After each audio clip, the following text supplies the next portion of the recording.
Every week, we're working hard to give you the latest weather updates, stories from around campus and the Pittsburgh area. RMU Live, Mondays at 3, bringing you the latest news. Hello and welcome to RMU Live. Today is Monday, February 20th, 2023. I'm Julia Wazaleski. And I'm Nathan Kingston. Here's what's happening now.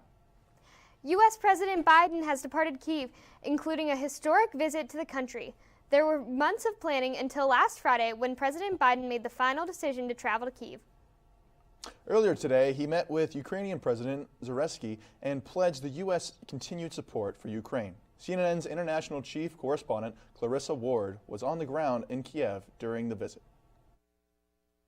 Well, the message that they've been saying over and over again, and which was reiterated again today, is that they are deeply appreciative and grateful for the support, but that they desperately need long-range artillery, fighter jets, heavier weaponry in order to finish off this war. There has been a real concern that the fighting in Bakhmut, in the east of Ukraine particularly, has not been going very well, with Russia just willing to sacrifice the lives of thousands and thousands of its soldiers and young men who are fighting there, and Ukraine really struggling to maintain the momentum that they had gained from various successful counteroffensives that they had towards the end of last year.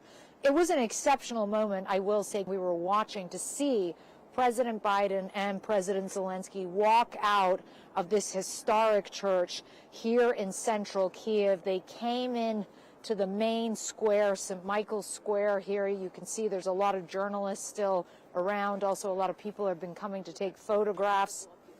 Those are Russian tanks that have been destroyed in battle here. And they came out linked up with two Ukrainian soldiers who were carrying wreaths, and then they walked solemnly behind those two Ukrainian soldiers and went over here to lay the wreaths. And you can see probably, if we look, one of them with the Ukrainian colors, and then the one beyond it with the U.S. flag. President Biden and President Zelensky then stood together. They embraced. President Biden then got into the extremely large motorcade and left. The whole thing happened in the space of 10 minutes, 5 minutes inside the church, 5 minutes outside the church. Air raid sirens began wailing just before they exited the church. So it was somewhat of a tense moment, and you can imagine the level of planning that went into it, as you just alluded to. But the feeling on the ground, I can't stress to you enough. I've been talking to lots of different people from different walks of life, and they say over and over again, this was amazing. This was a wow moment for people. It caused a little chaos in the city because everything was brought to a standstill. Traffic was completely cut off, particularly in these central areas. But there's gratitude for the support, and also, I think, a much-needed boost of morale to see the president come here. That really delivers a message, not just that we support you, but that you've got this, you can do this, and we will be with you in it till the end. Thank you. The one-year anniversary of Russia's invasion of Ukraine is on Thursday. Moving on, FEMA deployed to East Palestine to assist with a train derailment cleanup. East Palestine is now receiving further federal assistance as the Federal Emergency Management Agency deployed crews to the village on Saturday in Ohio, roughly 2 weeks after the train derailment and controlled chemical release. The Ohio Environmental Protection Agency said that the dams used to divert clean water around contaminated areas in Sulphur Creek have been successful so far. Westinghouse Academy's 6th through 12th graders will begin integrating students back into in-person learning. The school suffered a shooting on February 14th and has determined that students will return to in-person learning as of this week. All students will remain asynchronous today, and 6th through 8th graders will be back in the classroom on Tuesday. High schoolers will continue with in-person learning on Wednesday. Students, families, as well as school staff have all been notified about the school's plans to return to in-person learning. The school's administration has also been working with the school officials, safety officers, and Pittsburgh law enforcement to ensure that students remain safe. A mother and daughter were found shot dead in a Swissville apartment. A mother and daughter were found shot dead in the apartment in a double homicide at the Swissville apartment Wednesday morning. The victims have been identified by Allegheny County's medical examiner as Megan J. Campbell, 39, and Lila Campbell, 7, both of Swissville.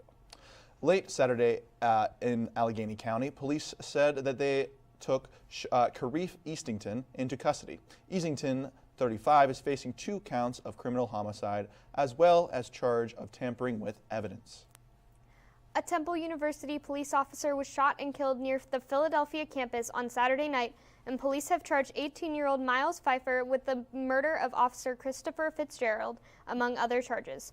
Prosecutors have stated that Fitzgerald was shot in the head while responding to an incident near the college campus. According to District Attorney Larry Krasner in a statement on Sunday, quote, Pfeiffer is also alleged to have attempted to rob Officer Fitzgerald of his gun and to have gone through his pockets while the officer was laying on the ground and fatally wounded, end quote. Temple University's vice president gave a statement saying, quote, Officer Fitzgerald gave his life to selflessly serve and defend the community. This loss leaves an enormous hole in all of our hearts. He was a father, a husband, a son, a colleague, and a friend, end quote. Coming up, RMU is getting a new bus stop for the shuttle buses for RMU students. And find out more about RMU's Sibling Weekend, right here on RMU Live. Hey, Dad. I need your help asking Jessica to prom. Of course. Love is like the ocean. You have to tread the Oh, waters. Dad, that's not the kind of help I needed. Hey, Jessica. Will you go to prom with me? Yes. You don't have to be perfect to be a perfect parent. Thousands of teens in foster care can't wait to share their first with you. Let me tell you about the toughest guy on earth. He has the crazy strength to lift the man that raised him up without even flinching. This guy, no, this warrior, will always be by his father's side, even if his dad will hardly remember. If this guy isn't the toughest guy on the planet, then I don't know who is. Caregiving is tougher than tough. Find the care guides you need at aarp.org/caregiving. What do you think you're doing, Kevin? Was just gonna drive home. There are several warning signs present that you shouldn't be driving. Like hearing voices? Like your text-to-emoji ratio? Oh man, the selfies. Selfie nailed it. We all have warning signs that let us know that we're probably not okay to drive. Mine is pretending to be your subconscious. Craig, come on man, let's split a ride home. Hey Bobo, do trees tell each other stories? I'm sorry. I'm afraid I don't know that. Hey, why don't we go find out? Listen. Can birds draw pictures? I don't have an answer for that. Dad, do stars visit their friends? Look!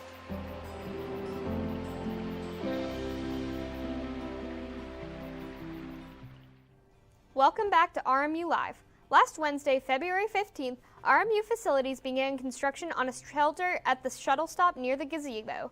The construction is expected to last a week and will be completed by this Wednesday. Students, faculty, and staff are asked to use caution when passing the area during the week of construction. The shelter will provide cover and protection from the elements for those waiting for the shuttle and provide benefits for students on campus. Facilities management apologizes for any inconvenience that the construction causes and thanks everyone for their patience. Please direct any questions or concerns to Colonial Central via phone, so call 412-397-4343.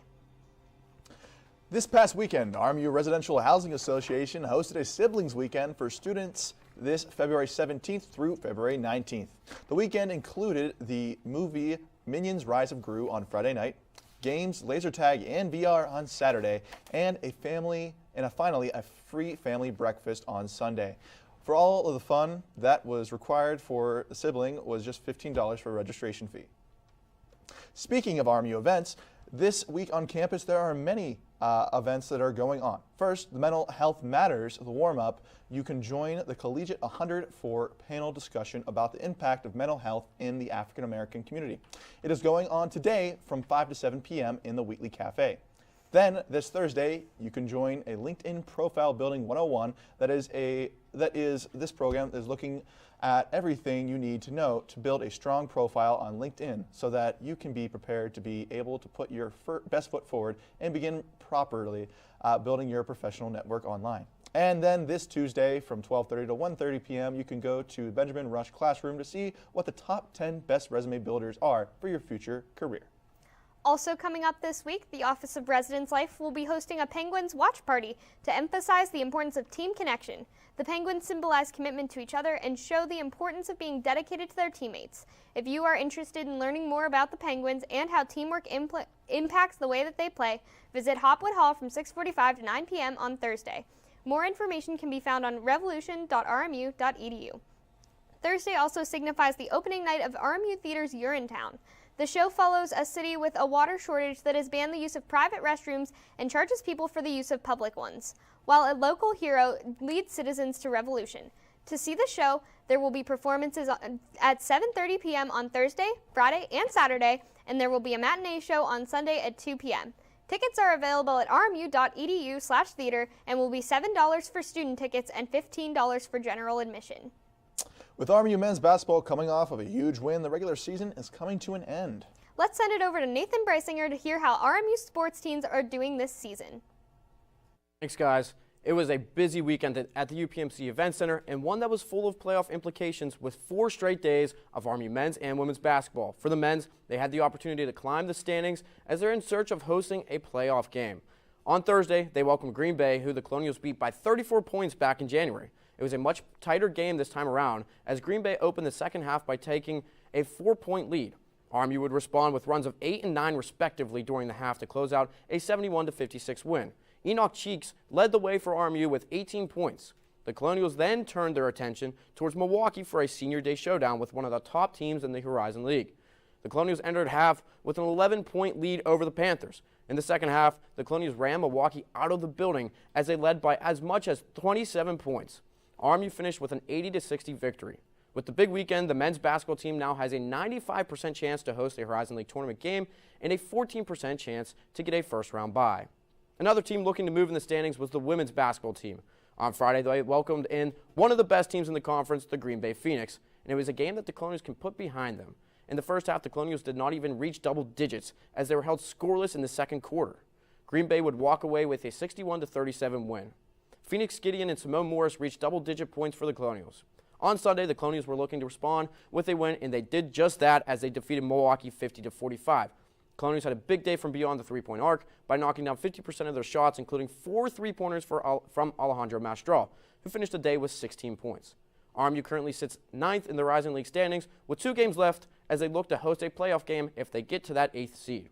While the basketball teams were home, the women's lacrosse team was finishing up a 2-game Ohio road swing to start the season. On Friday, they traveled to Cincinnati in hopes of beating the Bearcats for the first time in 8 years. However, the Colonials could not get it done as they fell 24-9. The Colonials kept things close in the first half, but were held scoreless in the second half. Sophomore Chelsea Coleman put together her second career hat-trick in the losing effort. Now looking ahead, the women's lacrosse team will open its home schedule this coming Saturday against the Bucknell Bison, and the men's lacrosse team returns to action for the first time in 10 days as they play for the first time at Joe Walton Stadium this season against St. Bonaventure on Tuesday. The men's team will then travel to Buffalo, New York to face Canisius on Saturday. Another program that just commenced its season is the softball team. The Colonials had the weekend off after competing in the Running Bulldog Classic to start the year. This coming weekend, they will be in Charleston, South Carolina for the Low Country Classic. The Colonials will have their hands full with matchups against Power 5 opponents Rutgers and Syracuse, along with a pair against Charleston. Now, if you want to stay up to date on all sort of Colonial sports, check out Colonial Sports Network. Over there at Colonial Sports Network, the writers have features for you, game recaps, podcasts, and a lot more. Be sure to check them out on Twitter at RMU_CSN and at Colonial Sports Network on Instagram. Now let's send it back over to the desk. Thank you, Nate. Now, that spring weather has seemed to be fast approaching, but not every day seems to be full of the warm spring sunshine. Let's send it over to Alex Wolf to see if the warm weather will carry into tomorrow. All right, thanks, guys. So today we're looking at a high of 51 and a low of 39 with a 65% chance of humidity and 0% chance of precipitation. Going into later tonight, it is currently cloudy at 3 o'clock. It's 51 degrees. At 6 p.m., it's still going to be a little cloudy with 46. And later tonight at 9 p.m., it's going to be clear with 42 degrees. So looking into tomorrow, we're looking at 50-degree highs, 31-degree lows, 60% chance of humidity, so you might want to bring your raincoat, and 55% chance humidity. All right, back to you guys at the desk. Thank you for your weatherly insight, Alex. Now, if you want to see more RMU shows like this one, check out other RMU-TV shows such as sports shows, art entertainment shows, and a game show. Check them all out on RMU-TV, YouTube, and Facebook. They're streaming live.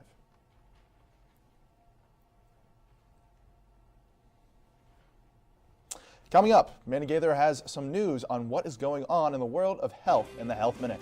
And COVID numbers from RMU, Pennsylvania, and across the U.S. Stay tuned on RMU Live. Roll over. Chance high five. All right. When you adopt a shelter pet, you discover all the things that make them unique. And your mother and... I am totally a hot person. Right, guys? Thanks for being honest. They're a little bit of a lot of things, but they're all pure love.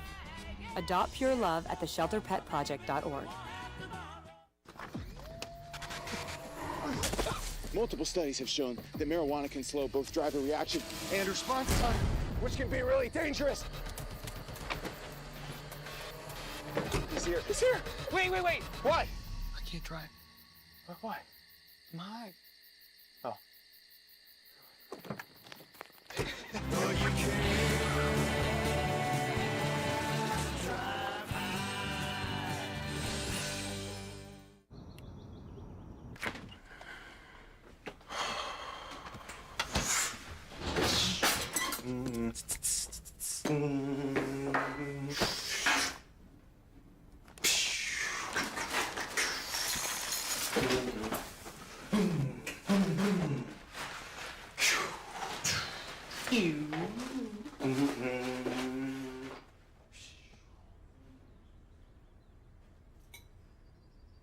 Stand is precise, no margin for error. Dare to forget that. Dare to have fun with it. Get weird with it. Dare to send those old STEM theories flying past the neighbor's house into outer space. Dare to program something internet-breaking, record-breaking. Dare to blow their minds. Dare to learn the difference between sedimentary and metamorphic rock. Go find those rocks. Dare to keep daring. Dare to STEM. Check out She Can STEM to get started. Welcome back to RMU Live.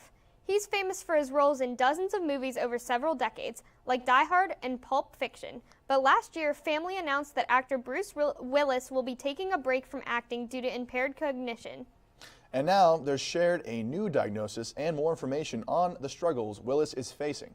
In today's Health Minute, Mandy Gaither has more on a form of dementia the actor is battling.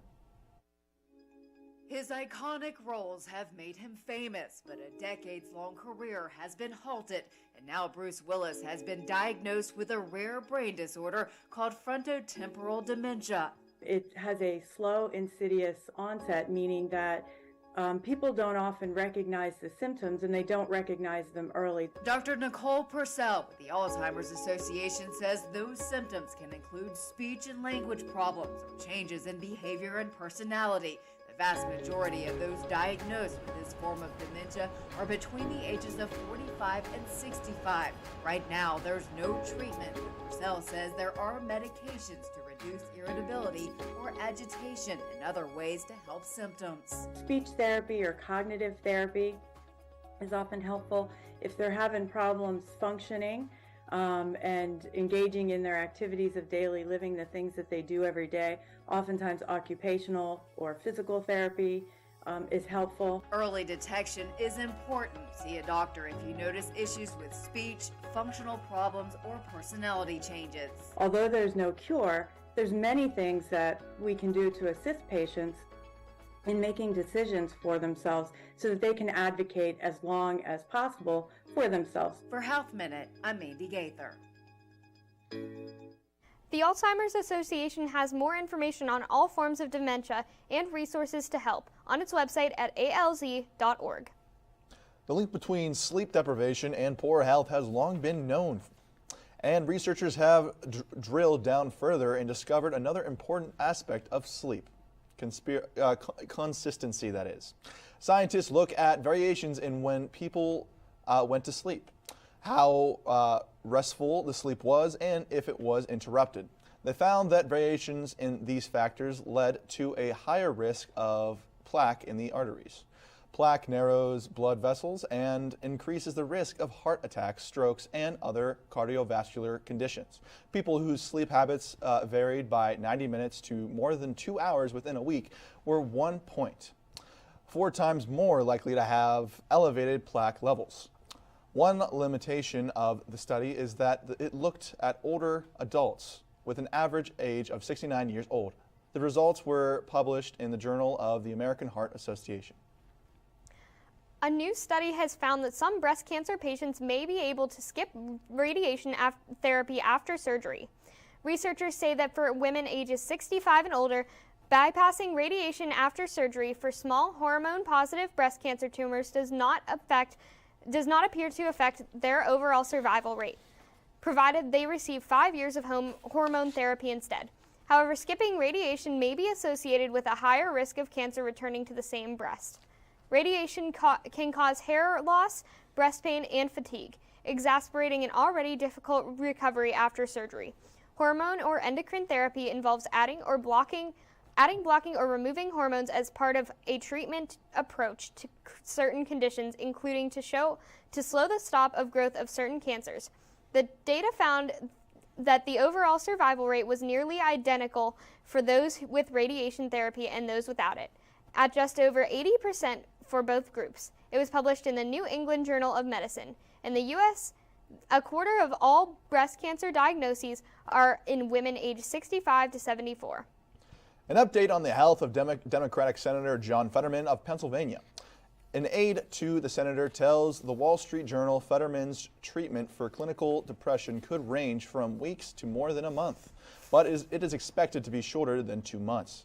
Fetterman is currently undergoing treatment at a Walter Reed National Military Medical Center in Bethesda, Maryland. Sources told CNN last week Fetterman could be at the medical center for a month or so, and that it will take time to get the right medication he needs for his treatment. Fetterman had previously suffered a stroke, and doctors say about a third of people who have had a stroke can experience some sort of clinical depression. Fetterman also has had a prior history of depression. Coming up, we see what is happening in the world of sports with our sports correspondent, Nate Breisinger. And we'll see if the spring showers last through this week. All this and more right here on RMU Live.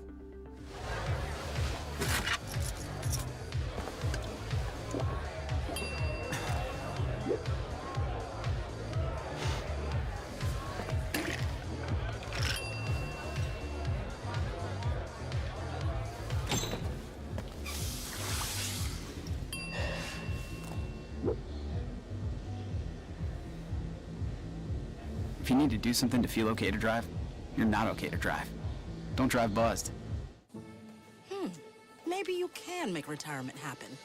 After all, you made her college years happen. Opening that education savings account when she was little. Spearheading a campus tour. And another, and another, and another, and another. Bam! Deciphering financial aid. She was like, what? But now she's like, you aced planning for college. Now get the tips you need to get on track at aceyourretirement.org. Jason, let's go see your room.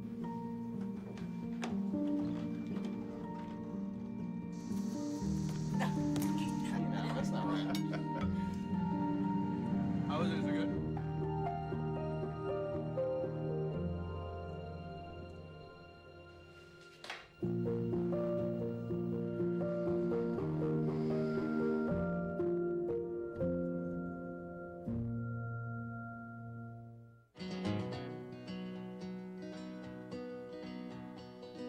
Things could be stranger, but I don't know how.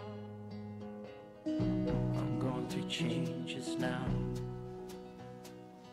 Could spend a lifetime trying to figure it out. I'm going through changes, through all of the strangeness. I'm going through changes now. Welcome back to RMU Live. This week, Pittsburgh sports had a rough start. The Pittsburgh Penguins lost their home game Saturday night with a grueling score of 5-2 against the New Jersey Devils. Let's send it over to Nathan Breisinger with the full scoop on the Penguins and the rest of Pittsburgh's sports teams. Thanks, Julia, for that. Well, as you mentioned, the Pittsburgh Penguins are in jeopardy of missing the playoffs for the first time since the 2005-2006 season. They have not played consistently throughout the course of the year, and they had an opportunity to correct that this weekend with two pivotal Metropolitan games. On Friday, the Pens were on Long Island as they faced the New York Islanders. The Pens built a 4-1 lead in the second period, but that was quickly erased by 4 unanswered goals from the Islanders as the Pens lost 5-4. Brock Nelson and Anders Lee continue to be thorns in the Pens' side as they both put home 2 goals for the Isles. The following day, the Penguins returned home after a 4-game road trip to take on the New Jersey Devils. The Devils continued their strong season by rolling to a 5-2 win over Pittsburgh. The Pens continued division play tonight with an opportunity to avenge Friday night's loss as they welcome the Islanders to PPG Paints Arena. The Pens and their fans received some good news as Tristan Jarry was named the starting goalie for tonight's matchup. Jarry has only played in 3 games since January 2nd when he sustained a lower body injury during the Winter Classic. The netminder will give the Pens a much-needed boost as they look to string together some wins with the March 3rd trade deadline approaching. While the Pens are back home, the Pittsburgh Pirates will make Florida its home for the next few weeks. As spring training got underway last week, this year's spring ball marks the return for Andrew McCutchen at Pirate City for the first time since 2017. While a lot of people are focused on McCutchen and Brian Hayes, a lot of eyes are now focused on Brian Reynolds, as he stated that he is still looking to be traded. However, Reynolds is trying not to make that a distraction and is trying to lock in for the Pirates, as he told reporters, quote, "I wanted to have a semi-normal spring training for once. I don't think it will be a distraction for me. I'm down here a week early and already starting to get my work going. Just going to focus on the game, on the same thing I always focus on, just trying to be the best player and trying to help us win and do whatever I need to do." End quote. The Pirates will start preseason action on Saturday against Toronto. Let's send it back over to the desk. They say April showers bring May flowers, but the light rain has started even before March. Will the spring showers continue throughout the week? Let's send it over to Alex Wolf to give us the latest update on this week's weather.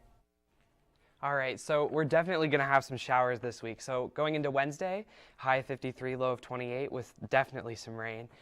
Same with Thursday. We're looking at a high of 71, which is pretty warm for this time of year, low of 46. On Friday, it's going to cool down a bit, and we're looking at partly cloudy skies with a high of 46, a low of 21. Saturday, 42 and 21. And Sunday, it's supposed to rain again with a high of 53, a low of 32. All right, back to you guys at the desk. With the well-known holiday, thank you, Alex, by the way. With the known holiday, Mardi Gras is being celebrated tomorrow. Let's see how one person has celebrated it for over a century. Josh Robertson has the details.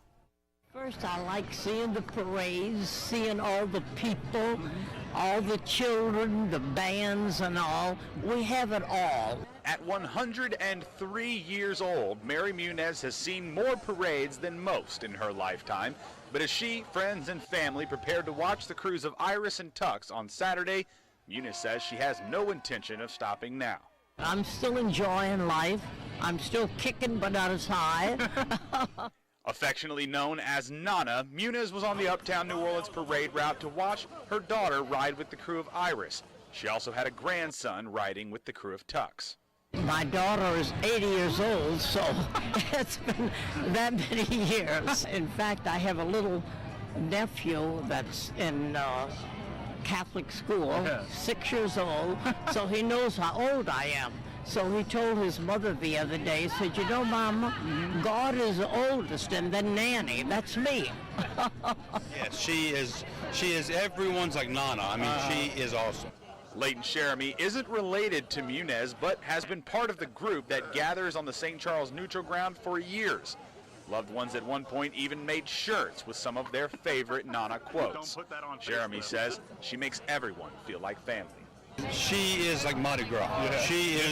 She is the queen. She is what is good in life. Munez says that after more than a century, her love for New Orleans and Mardi Gras hasn't faded one bit, and she still plans to get the most out of life.